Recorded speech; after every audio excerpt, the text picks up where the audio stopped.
Allez, bonjour à tous, on se retrouve pour un petit exercice d'électricité que tu peux voir, je dirais, en classe de 4e. C'est vraiment débutant.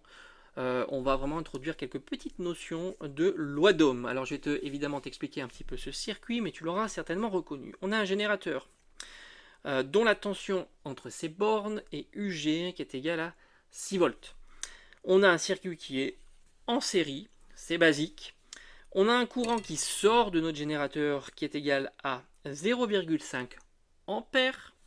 Et enfin, on a une résistance qui est connectée aux bornes de ce générateur. Et l'idée, c'est de pouvoir trouver la valeur de la résistance R1. Donc on va utiliser, pour répondre à ce problème, la loi d'Ohm. Alors, qu'est-ce qu'elle nous dit, la loi d'Ohm? Donc la loi d'Ohm, elle nous dit la chose suivante, que la valeur donc de la tension U est égale à la résistance multipliée par l'intensité du courant qui traverse. Alors, la loi d'Ohm, c'est U égale RI. Mais attention, évidemment, tout ça aux bornes de la résistance. Ça veut dire que la tension entre les bornes de cette résistance est égale à la valeur de sa résistance multipliée par le courant qui la traverse. Il faut savoir que avant de calculer cette expression-là, donc déjà nous on ne cherche pas la tension entre les bornes de la résistance, mais la résistance elle-même, donc il y aura une petite manipulation à faire, mais il faut toujours s'assurer qu'on est bien avec les bonnes unités. On exprimera toujours la tension en volts, on va mettre un petit V en dessous, la résistance en ohms et l'intensité en ampères. L'intensité du courant en ampères. Ça, c'est très important parce que si tu convertis pas en avant les grandeurs, tu vas te tromper. Donc, on a U égale R fois I. Donc, si tu ne sais pas faire passer, essayer de retrouver R en fonction des deux autres grandeurs, j'ai une méthode qui est plutôt simple. Tu vas réécrire la formule que tu connais par cœur, U égale R fois I.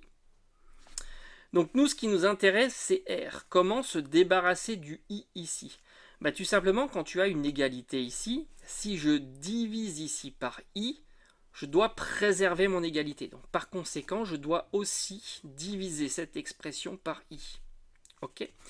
Donc si tu as I sur I, tu sais très bien que tu peux les barrer, simplifier. I sur I, ça disparaît, tout simplement, ça fait 1. Donc du coup, tu as R qui est égal à U sur I. Alors, soit tu apprends toutes les formules par cœur, soit tu fais cette petite méthode qui marche très très bien. Donc, R égale à U sur I. Nous cherchons R1. Donc, ici, R1 est égal à U1 sur I1. Je vais les appeler comme ça.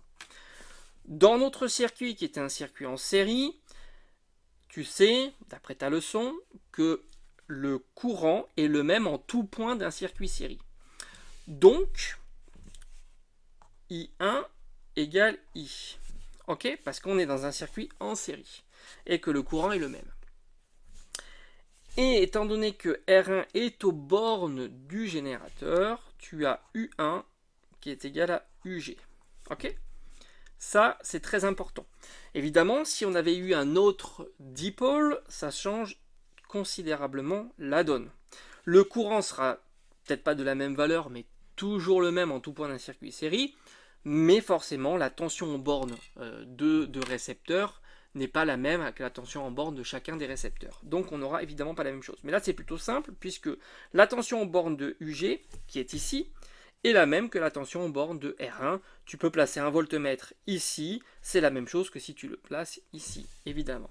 Donc du coup, c'est très simple, on remplace R1 égale, donc tu as la tension qui est de 6 volts, évidemment on ne va pas mettre les unités, et on doit diviser par 0,5 ampères. Les unités sont bonnes, puisqu'on voulait du volt et des ampères, on a bien des volts et des ampères. Égale.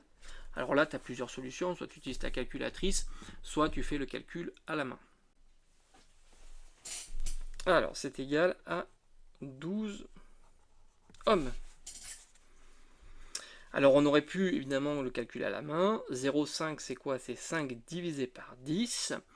Tu sais certainement faire les divisions de fractions, et c'est pareil que 60 divisé par 5, ce qui donne 12. Donc la valeur de la résistance, ici dans cet exercice, est de 12 ohms. Voilà, j'espère que tu as bien compris. Évidemment, c'est pas toujours aussi simple. On verra peut-être par la suite des exercices un petit peu plus compliqués.